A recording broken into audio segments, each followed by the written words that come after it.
Tambora menyapa dunia. Itu menjadi titik tolak kebangkitan pariwisata Sumbawa. Terlebih saat peringatan 2 abad letusan gunung ini, Presiden Jokowi meresmikan langsung Tambora menjadi kawasan Taman Nasional. Fanimu berkesempatan melakukan napak tilas gunung api yang sempat menggetarkan dunia. Kali ini Fani tidak sendiri, ia menjelajah bersama sang fotografer petualang Don Hasman. Dengan banyak pengalaman pendakian di berbagai belahan dunia, Don Hasman berbagi cerita menarik di balik letusan Tambora. Pemirsa, inilah liputan perjalanan mereka selengkapnya.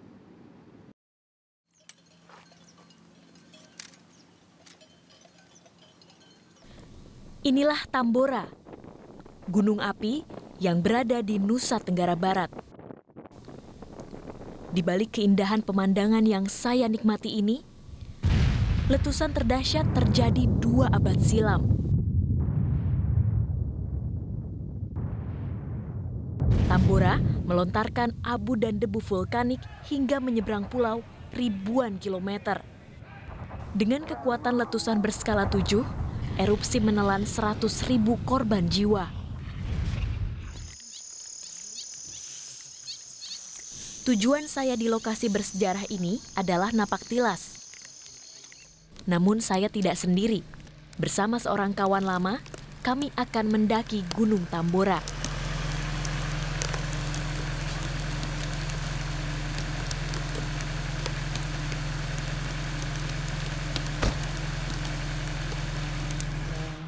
Datang ke sini. Halo. Om Don Hasman, apa kabar? Don Hasman, fotografer, penjelajah alam, sekaligus pendaki lebih dari 50 gunung api di Indonesia dan dunia. Catatan perjalanan yang dibuatnya selama 10 tahun dalam 8 kali pendakian Gunung Tambora pun tertuang dalam buku ini.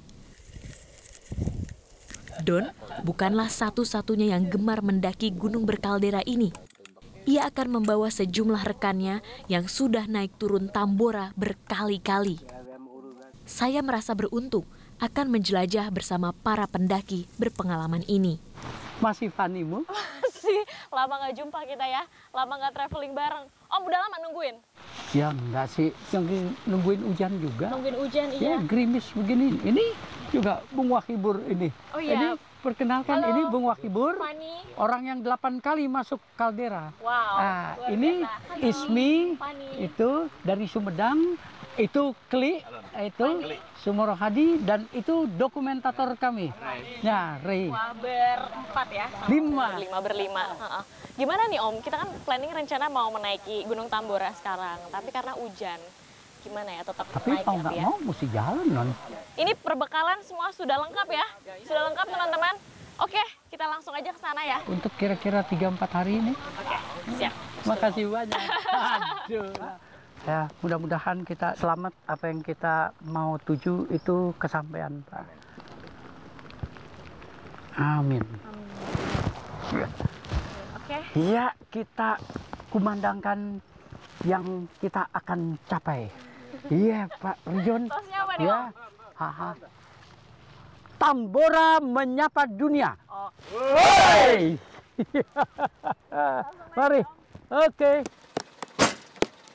Kalau bisa berdiri ya, Kli ya. Yang ini.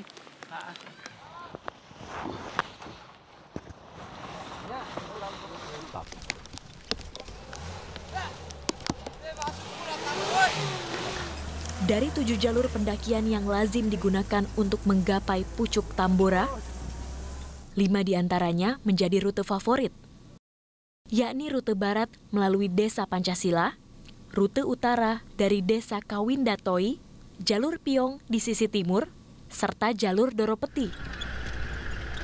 Tapi berarti ini jalannya memang sudah dibuka ya? Iya. Pak ya?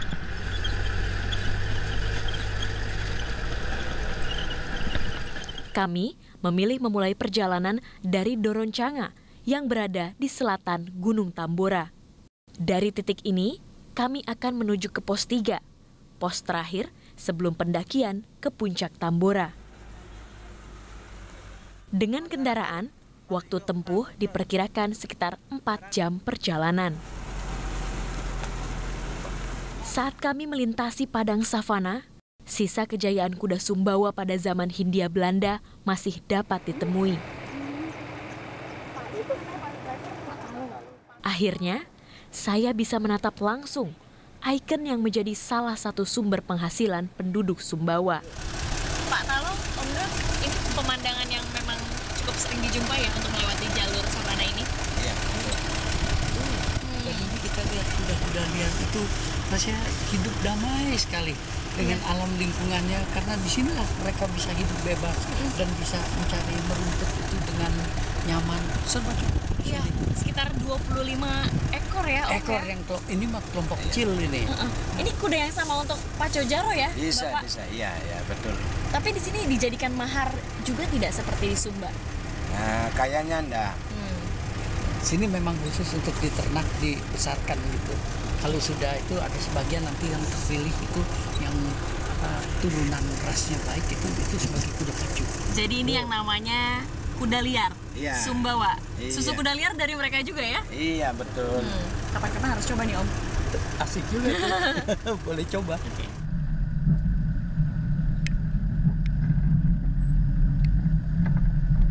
Dengan berkendara, bukan berarti tak ada rintangan selama perjalanan.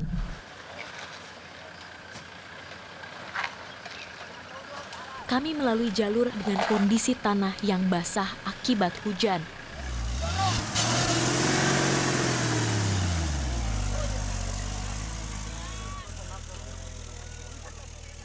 Hal ini membuat kami harus ekstra hati-hati melewatinya. Jika tidak, kami akan terjebak seandainya mesin mobil rusak.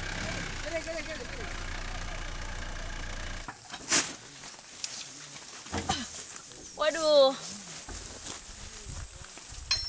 Ini kenapa nih, Pak? Pasur mobilnya?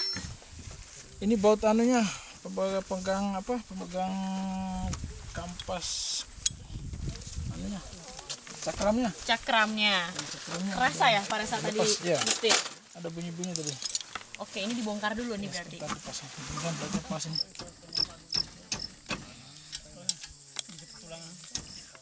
Nyantai, Pak Ji.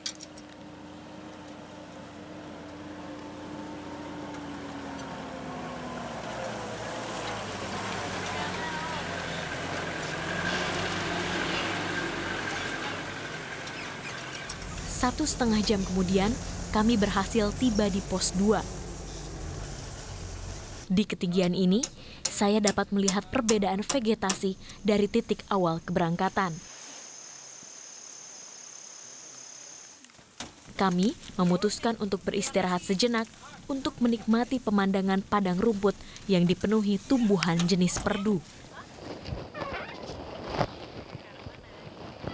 Sang pengemudi Talo bercerita pada saya mengenai pengalamannya naik turun puncak Tambora dengan menggunakan mobil tipe 4-wheel drive. Meski sudah lebih dari 4 tahun jalur off-road dibuka, Talo mengakui minat pengunjung masih rendah untuk memilih rute ini. Bapak sudah menjadi driver untuk rute Doro Canga ini, off-road sudah berapa lama, Pak? Sudah dari tahun 2011. 4 tahun ya, Pak ya? Nah, setiap bulan ini selalu banyak nggak sih, Pak, peminatnya untuk rute ini? Nah, itu ketergantungan dari tamu, Mbak. Tamunya kadang 2 bulan sekali, kadang sebulan sekali gitu. Ia mengakui tarif sewa mobil cukup mahal, 4 juta rupiah untuk sekali perjalanan. Hal ini menjadi pertimbangan para pendaki yang ingin melewati jalur Doro Canga. Padahal jalur ini menyuguhkan pemandangan yang berbeda. Tanpa pendaki harus mengeluarkan energi ekstra sebelum benar-benar menuju puncak Tambora.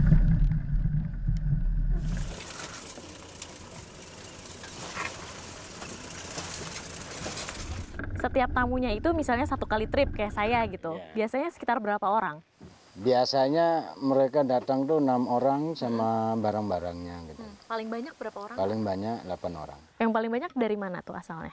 Umumnya dari Jawa, Bandung, sama Jogja. Nah, tadi kan saya lihat mobil satunya lagi, dia kan ada sedikit bermasalah dengan bannya. Iya. Nah, Bapak pernah nggak mengalami pengalaman buruk seperti itu? Pernah Mbak. Soalnya kita di medan yang betul-betul ekstrim. Gitu. Yang paling ekstrim di pos Nah, berapa mulai sampai berapa? dari pos 2 ini ke atas, nah udah mulai ekstrim.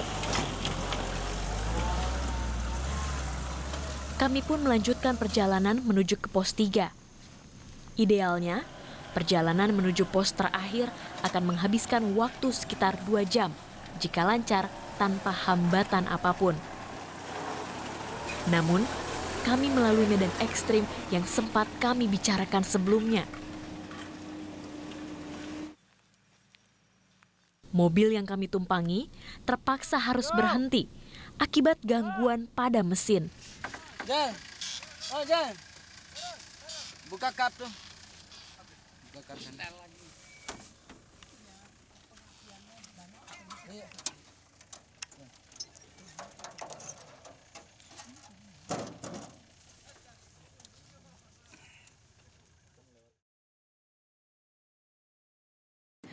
Berhasilkah pendakian mereka menuju puncak Tambora?